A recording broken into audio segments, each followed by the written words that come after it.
Salam Coin Bank. Hari ini gue Mr. Finance bakal ngasih 13 tips gaya hidup hemat tapi nikmat. Maksudnya gimana? Jadi sebenarnya lu tetap bisa ngejalanin hidup yang nikmat tapi tetap hemat. Gimana caranya? Pertama gue harus kasih tahu penjelasan dulu bedanya hemat sama pelit. Apa bedanya hemat sama pelit? Bedanya gini.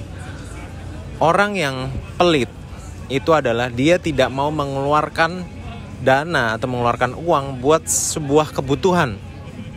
Contoh nih, kan gue punya pasangan gue ini single parent dan udah punya anak dari mantannya.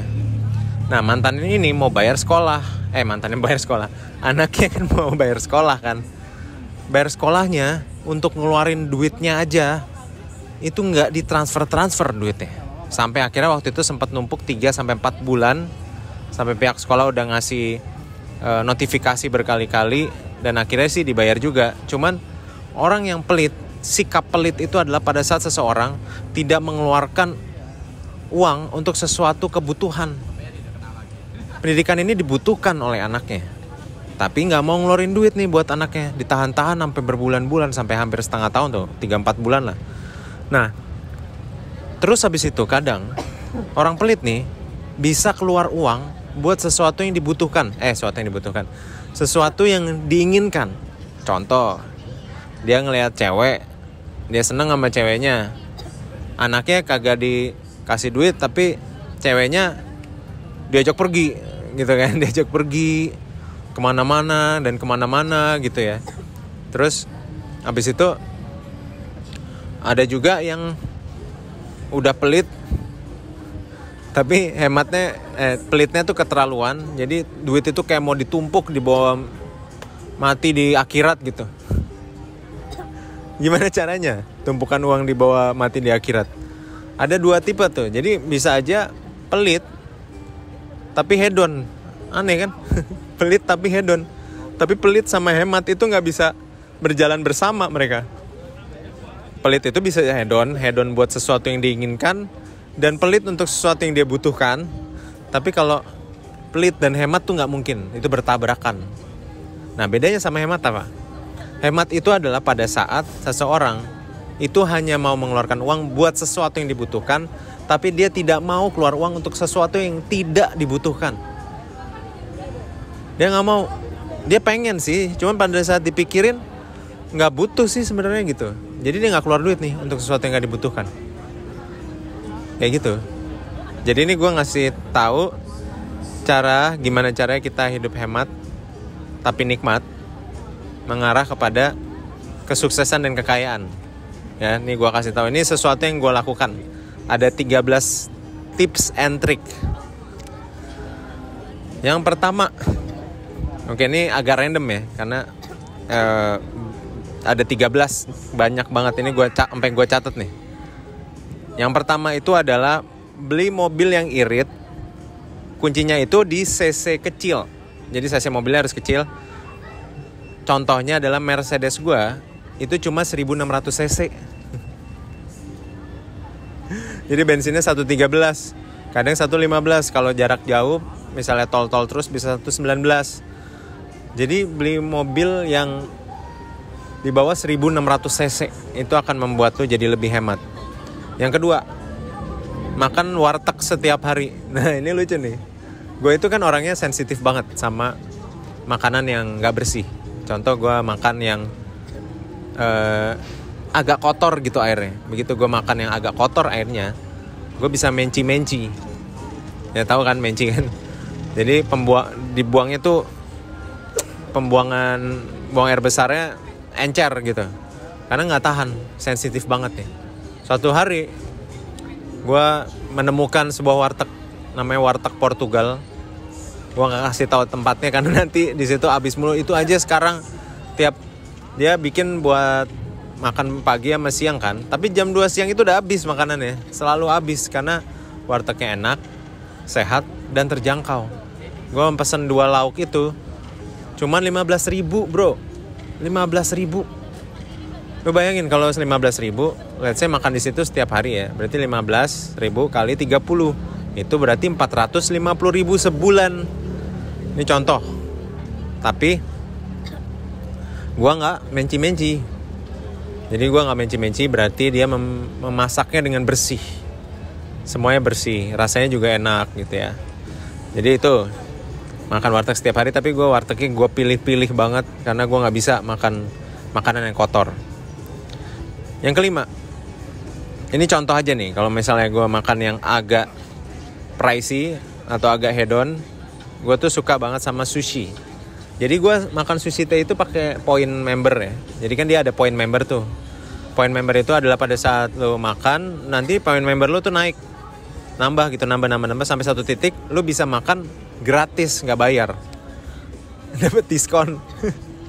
Atau dapat diskon, misalnya lu makannya 300.000, lu bayarnya cuma 50.000 gara-gara poin lu udah terbentuk gitu, udah ada poinnya. Dia bisa harus redeem tuh kalau nggak salah tiap 3 bulan sekali. Jadi kalau makannya cuman sebulan sekali ya paling lu dapat potongan lah 200.000 paling. Tapi lumayan, misalnya lu bayar 300.000 dipotong dari poin, jadi sisanya 100.000. Dan di Sushi Tei, ini gue sebut merek ya, karena nggak bisa gue contohin kalau gue nggak sebut merek, dan gue nggak di endorse. Di Sushi Tei itu setiap tanggal 20, misalnya lu punya poin 5.000 atau 50.000 gitu ya, poin lu di double khusus di tanggal itu doang, poin lu akan di double. Jadi kalau 50.000 lu jadi bisa claim 100.000 potongannya, kayak gitu. Jadi lu bisa ngumpulin poin gitu setiap makan di sana. Dan di double itu poinnya di tanggal 20. Ya kalau makan hedon biasanya gue di Sushi Tei. Gue suka banget sushi. Terus semua pengeluaran gue itu menggunakan kartu kredit KrisFlyer. KrisFlyer yang ditumpuk itu bisa buat jalan-jalan gratis keliling dunia. Gue udah sempet cerita juga di video gue yang lain. Itu contohnya adalah di video yang tentang KrisFlyer itu di video TikTok gue. Nanti bisa lihat di TikTok gue.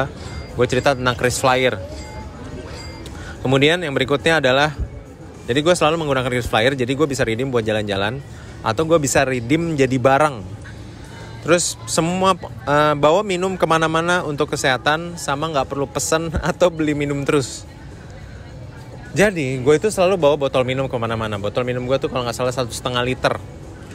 Jadi 1,5 liter itu biasanya gue udah habis sekitar ya 3/4 hari lah. Itu udah habis tuh 1,5 liter, which is lu sehat. Karena setiap berat lu 100 kilo, lu perlu minum 3 liter. Kalau berat lu 50 kilo, lu perlu minum 1,5 liter. Berat gue 61, jadi gue perlu minum 1,6 liter lah kira-kira.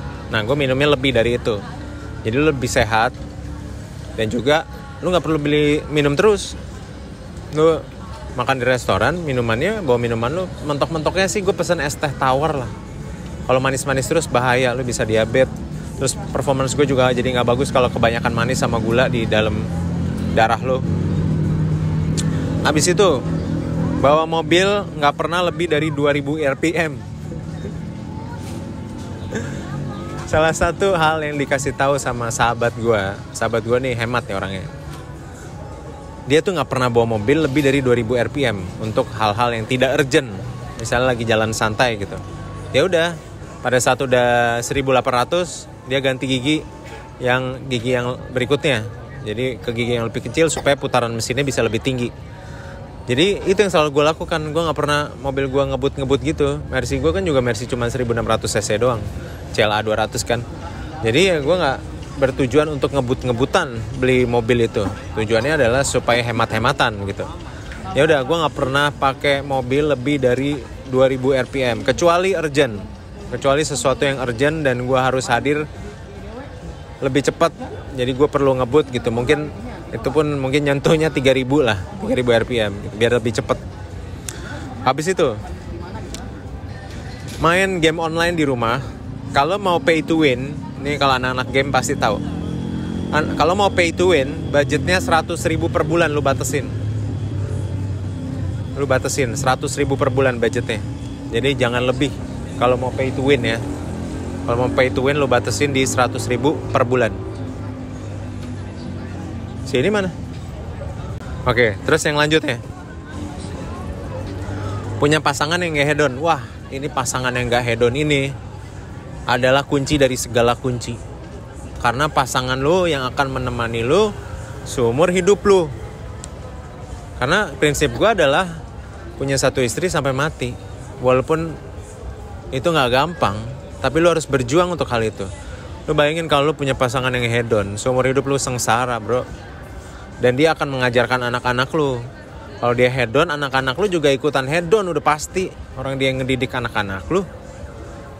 Jadi punya pasangan yang gak hedon, itu adalah kunci. Ini adalah salah satu kunci yang terpenting. Berikutnya, maksimal punya 5 sneakers dan dirawat. Beli barang branded boleh, tapi dirawat dan awet minimal 5 tahun. Aduh, gue tuh punya sepatu Ferragamo. Sepatu Ferragamo itu gue beli pada saat lagi ada clearance sales-nya Ferragamo. Jadi ada clearance sales-nya barang-barang branded yang lagi kerjasama sama Bank Mega ya. Jadi kalau misal lo beli pakai kartu kredit Bank Mega, sepatu gua waktu itu harganya harusnya 18 juta, itu didiskon sampai cuma 4 juta nih Ferragamo gua. Ya udahlah, gue beli kan. Udah gitu ternyata dia bisa dicicil 12 kali, bunganya 0%. Jadi kalau nggak salah waktu itu harganya 4,2 juta, jadi per bulan untuk beli sepatu itu gue cuma bayar sebulannya 350 ribu selama 1 tahun. Dan itu terjadi di tahun 2012. Sekarang udah tahun 2023 dan barang itu masih gue pakai untuk acara-acara penting. Nanti gue tunjukin ya foto Ferragamonya. Barang itu masih gue pakai. Jadi sekarang udah 11 tahun. 11 tahun barang itu masih ada, masih bagus, masih mengkilat. Ya ada lecet-lecetnya dikit lah. Jadi kalau lo bisa ngerawat barang, gak apa-apa beli barang branded, tapi lo rawat minimal lo rawat 5 tahun. Emang ngerasa ini agak gila. Berat. Untuk hemat itu emang berat. Butuh kontrol. Next, beli iPhone yang versinya terlambat 2-3 versi. Jadi nih contoh, keluar iPhone 15, target lo maksimal lo punya iPhone 12 atau iPhone 13, karena itu harganya udah ngedrop, wah nukik ke ujung jurang. Misalnya nih, iPhone 13 itu belinya di harga waktu publish itu berapa sih, gue sampai nggak tahu. Mungkin 20 jutaan lah, anggap 24 juta gitu. Nah, kalau misalnya iPhone 13 udah lewat 2-3 tahun, maka harganya itu udah gak segitu. Paling mentok-mentok juga 12-15 juta. Mentok-mentok ya. Jadi, beli yang terlambat ininya. Dan ada iPhone yang kurang bagus menurut gue perubahannya. Ada iPhone yang menurut gue bagus. iPhone tertentu. iPhone X tuh menurut gue bagus. Tapi iPhone kayak iPhone berapa yang menurut gue agak gagal ya? iPhone 9 kan kagak ada kan? iPhone 8 deh kayaknya. iPhone 8 tuh kayaknya agak gagal. Itu juga gue skip tuh. Akhirnya gue belinya langsung dari iPhone 7 langsung ke iPhone 12. iPhone 12 yang ini pun adalah limpahan punya pasangan gue. Jadi waktu itu gue beliin buat pasangan gue nih hadiah ulang tahun. Terus tahun depannya gue beliin lagi Jadi gue beliin kan iPhone 11 waktu itu. 11 Plus. 11 ding. 11 ya. Gue beliin iPhone 11. Terus habis itu pada saat dia ulang tahun berikutnya gue beliin iPhone 12. Nah iPhone 11 sih buat gue. Jadi itu udah lunas cicilannya. Habis itu gue kasih lagi handphone. Terus gue nyicil lagi tuh. Aduh, hemat banget gue. Hemat banget lah pokoknya gue tuh. Gue tuh orang yang hemat banget. Nah, itu yang gue lakukan ya. Ini gue cuman sharing yang gue lakukan. Gue gak tahu yang orang lain lakukan gimana supaya bisa hemat tapi nikmat. Dan orang juga gak terlalu peduli kalau lambangnya udah iPhone. Ya udahlah, gak semuanya hafal juga. Gak semuanya hafal juga. Lu sosialita juga, orang-orang sosialita juga gak, gimana ya, tahu handphone lo baru, oke. Ya udah di hari itu doang. Handphone baru, udah. Cuma itu doang. Masa dalam hidup lu cuma nyari itu doang? Orang memberikan apresiasi satu hari itu, lu habisin duit sampai puluhan juta buat mendapatkan apresiasi satu hari itu? Enggak kan? Come on man. Enggak kayak gitulah. Habis itu setiap mau makan atau beli sesuatu gitu, tanyain. Ini teman-teman gue kadang juga suka heran, gue selalu melakukan ini. Misalnya nih mau beli sesuatu gitu, beli tas atau sepatu gitu, lagi ada promo apa mbak gitu, gue selalu nanya kayak gitu, udah refleks kayak automation gitu. Kayak automation gitu, mau beli sesuatu lah, apapun itu. Cuman gara-gara barang branded tuh gue jarang ya beli barang branded. Paling apa ya, sepatu, barang-barang gue itu yang branded kebanyakan dibeliin sama pasangan gue. Dibeliin gue pada saat gue ulang tahun. Gue jarang beli barang branded soalnya.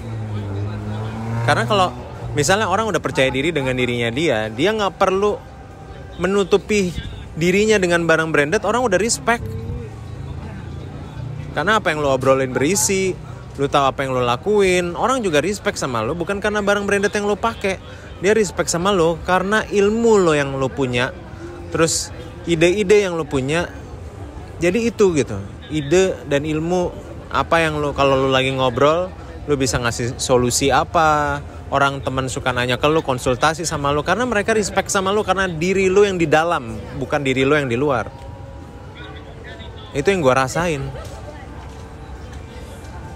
rasain. Nah, terus, nah ini yang terakhir ya, ini yang ke-13 nih, ke-13. Beli 1 paket pulsa buat 3 HP kalau di rumah pakai wifi. Jadi kalau di rumah gue pakai wifi, kan handphone gue ada 3 nih, ya. Ini adalah handphone sejarah masih gue pakai, ini 7 Plus. Yang 6 Plus udah nggak bisa hidup lagi. Fungsionalitasnya udah menurun sampai 5% doang, akhirnya nggak gue pakai lagi. Yang 7 Plus ini masih fungsionalitas. Terus yang kedua adalah handphone yang direkam sama pasangan gue. Terus handphone ketiga adalah handphone ini, handphone iPhone 11 yang gue dapat dari pasangan gue karena gue beliin dia handphone yang baru. Jadi ya gitu, handphone gue muter-muter di situ doang. Tapi fungsional, semuanya fungsional. Sampai yang pecah-pecah ini juga fungsional nih 7 Plus. 7 Plus ini tahun berapa lupa gue, lama banget ini. 2016 kalau nggak salah. 2016 loh, berarti udah berapa tahun? 7 tahun. Lu pernah nggak punya handphone sampai bertahan 7 tahun? 6 Plus gue itu dari tahun 2015 dan gue stop pakai di awal tahun ini karena udah nggak bisa dipakai lagi bro. Akhirnya gue stop pakai. Terus kan gue juga dapat limpahan ini nih karena pasangan gue ulang tahunnya di Desember. Jadi gue dapat limpahan ini, terus iPhone itu udah nggak berguna lagi, udah nggak bisa dipakai, susah banget, ngehang mulu apa segala. Ya udahlah, gitu. Udah gitu gue belinya pakai program cicilan 12 kali 0%. Jadi untuk menjaga cash flow. Ya itu kalau misalnya orang nanya nih, kok lu bisa sih beli mobil Mercedes? Ya gini gaya hidup gua. Dan gua gak pernah dilihat rendah sama masyarakat. Masyarakat tetap ngelihat gua baik tanpa ada barang-barang branded. Ya jam gua apa nih? Paling fosil nih jam gua. Ya ada 1-2 tapi gak terlalu branded gimana banget. Terus ada jam tangan gue yang 7 Friday. Cuma berapa harganya kalau itu? Karena itu beli sendiri, ini beli sendiri, 7 Friday itu juga beli sendiri. Kayak gitu. Jadi percaya sama gue, orang itu tidak bisa dikatakan kaya dan sukses dari barang yang dia pakai. Dan gue juga merasa bahwa kalau misalnya gue beli mobil Mercedes kemarin baru ya, jadi di towing tuh dari ininya ya, dari showroomnya di towing sampai depan rumah gue gitu. Ya pernah ngerasain sekali aja lah kayak gitu setidaknya. Cuman menurut gue akan berusaha di masa depan kalau gue beli mobil Lux, gue akan beli mobil second yang bagus kondisinya. Kayak gitu. Gue semakin lama semakin berusaha berkembang dari waktu ke waktu. Gue ngambil kesimpulan dari pengalaman-pengalaman gue. Ya itu aja dari gue, 13 tips. Sebenarnya banyak banget, cuma menurut gue mesti dibatasin karena waktunya terbatas. 13 tips untuk gimana cara hidup hemat tapi nikmat. Yang pastinya akan menghantarkan lu untuk menuju kekayaan yang sebenarnya, kekayaan sejati. Uang halal penting, jangan korup bro, jangan jual diri, cewek-cewek jangan jual diri. Uang halal itu penting. Oke, itu aja dari saya. Semoga bermanfaat. Like kalau misalnya suka sama video ini, bisa share ke teman-teman yang lain supaya saya bisa lebih bermanfaat ke banyak orang. Dan klik di kolom komentar, tulis di kolom komentar kalau mau tanya, mau berpendapat, mau video ini terus diteruskan lagi, dikembangkan. Silakan. Kalau mau ada yang bilang, oh ini salah nih, Pak Dana salah, Pak Dana salah. Silakan. Itu aja dari saya Mr. Finance. Salam Coinbank.